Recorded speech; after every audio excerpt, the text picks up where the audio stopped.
Shalom, Erev Tov, good evening. This is TV7 Israel News broadcast to you from Jerusalem.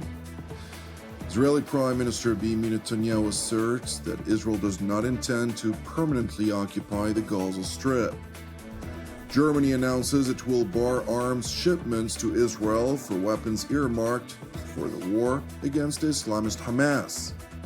Turkey calls upon the Islamic world to unite against the State of Israel. Israel does not intend to permanently occupy the Gaza Strip.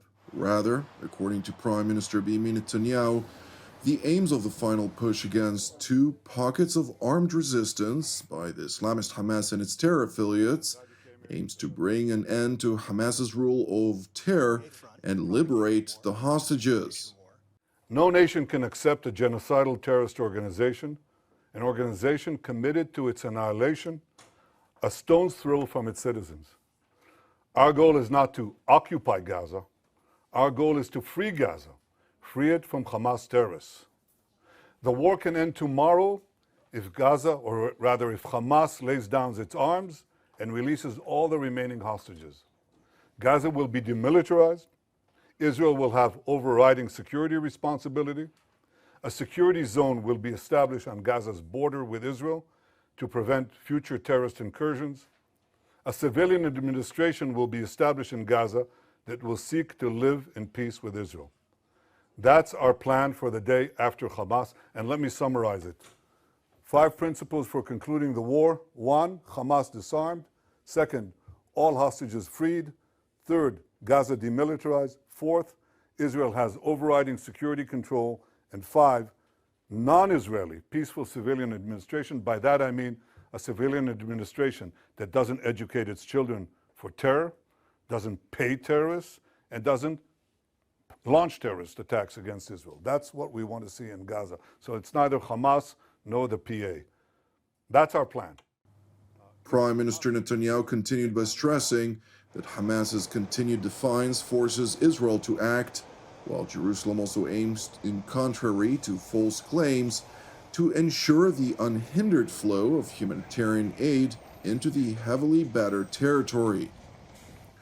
Given Hamas's refusal to lay down its arms, Israel has no choice but to finish the job and complete the defeat of Hamas. Now, we've done a great deal. We have about 70 to 75% of Gaza under Israeli control, military control. But we have 2 remaining strongholds, okay?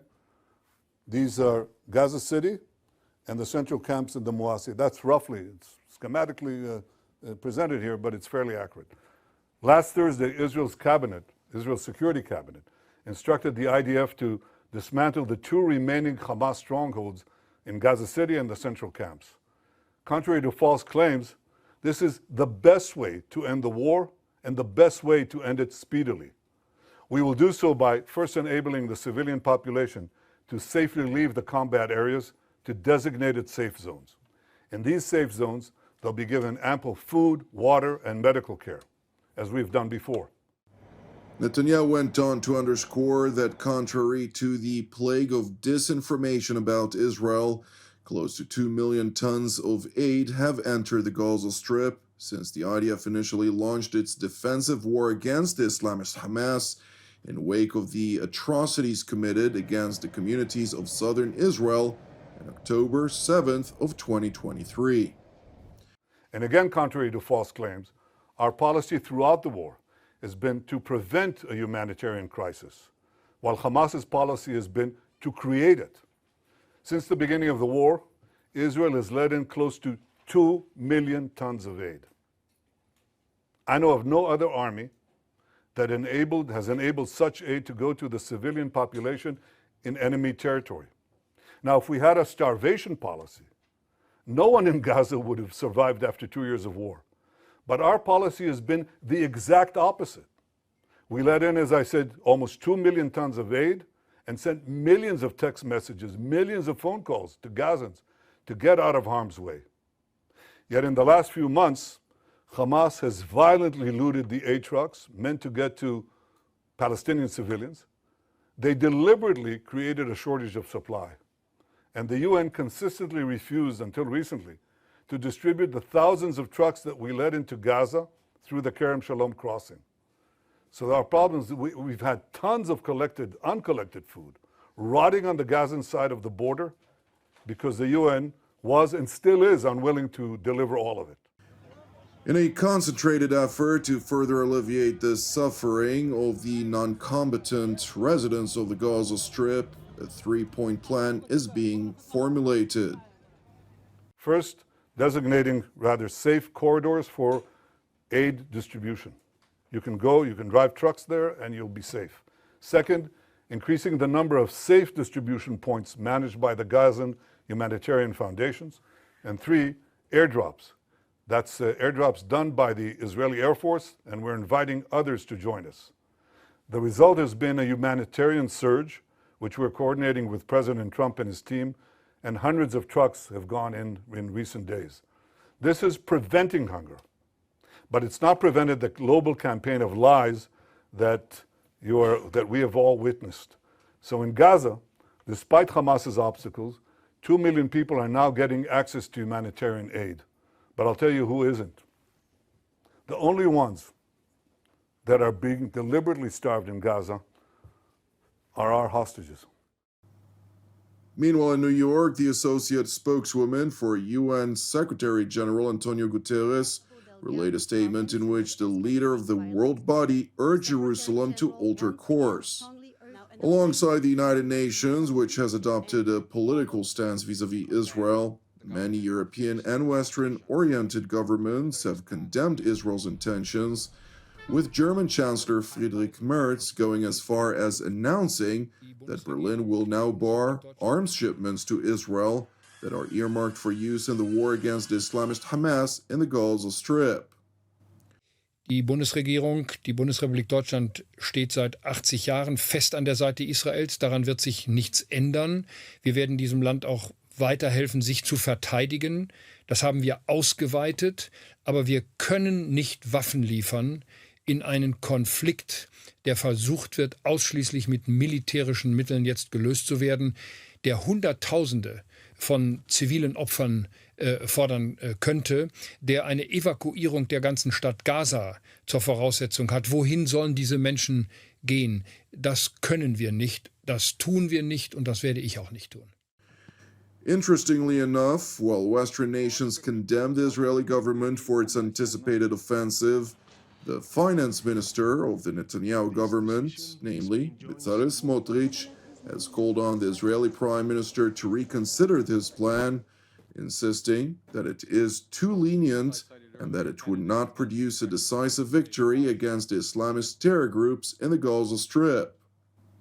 ראש הממשלה והקבינט נכנעו לחולשות, נתנו לרגש לנצח את השכל והחליטו שוב לעשות עוד מאותו דבר ולצאת למהלך צבאי שתכליתו אינה הכרעה, אלא רק הפעלת לחץ על חמאס כדי להביא אותו לעסקת חטופים חלקית, תוך אמירה ברורה שאם חמאס יסכים לעסקה, גם אנחנו נסכים לעצור שוב, לסגת שוב, לאפשר לו להתאושש ולהתחמש שוב, וחוזר חלילה. ככה לא מכריעים, ככה לא מחזירים חטופים, ככה לא מנצחים מלחמה. Minister Smotrich, who is considered to represent the far-right fringes of the Netanyahu government, continued by casting doubt on the prime minister's ability to lead the country to victory. איבדתי את האמון שראש הממשלה יכול ורוצה להוביל את צה"ל לשם. אז מלחמה כדי לנצח עד הסוף, כן, גם אם יש לכך מחירים כבדים. אבל מהלך חלקי, שנועד רק להכניס שוב את חמאס לחדר המשא ומתן בהשפלה לאומית וכניעה לטרור, לא ולא. אדוני ראש הממשלה, לא מאוחר לחזור בך. כנס שוב את הקבינט ותודיע בצורה שאיננה משתמעת לשני פנים שאין יותר עצירות באמצע. שלא תהיה יותר עסקה חלקית. שהפעם הולכים למהלך חד וברור של הכרעה וניצחון שבסופם כניעה מוחלטת של חמאס והשבת כל החטופים בפעימה אחת או הכרעתו והשמדתו המוחלטת. סיפוח של חלקים גדולים מרצועת עזה ופתיחת שעריה להגירה מרצון. רק כך, בעזרת השם, ננצח. Meanwhile, in Egypt, Cairo's top diplomat, Badr Abdelati, hosted his Turkish counterpart, Foreign Minister Hakan Fidan, during the course of which both top diplomats called upon the Muslim world to unite against Israel. Bildiğiniz gibi Netanyahu hükümeti yeni bir adım attı ve Gazze'yi tamamen işgal etme niyetini açıkladı. Biz bu planı sonuna kadar reddediyoruz. Söz konusu plan İsrail'in yayılmacı ve soykırımcı politikasının yeni bir aşamasıdır. Bu adım karşısında İslam dünyası olarak tam bir dayanışma içinde hareket etmeli ve uluslararası toplumu harekete geçirmeliyiz. It is important to know that Turkish Foreign Minister Hakan Fidan recently hosted a senior delegation of the Islamist Hamas at his office in Ankara, after which Turkish President Recep Tayyip Erdogan published a statement in which he proclaimed, quote, "The crimson door of freedom will surely be opened. Our Gazan brothers and sisters will, Allah willing, live freely forever in their homeland, on that blessed land watered with the blood of martyrs. When that glorious day arrives, if Allah grants it, we will be there too."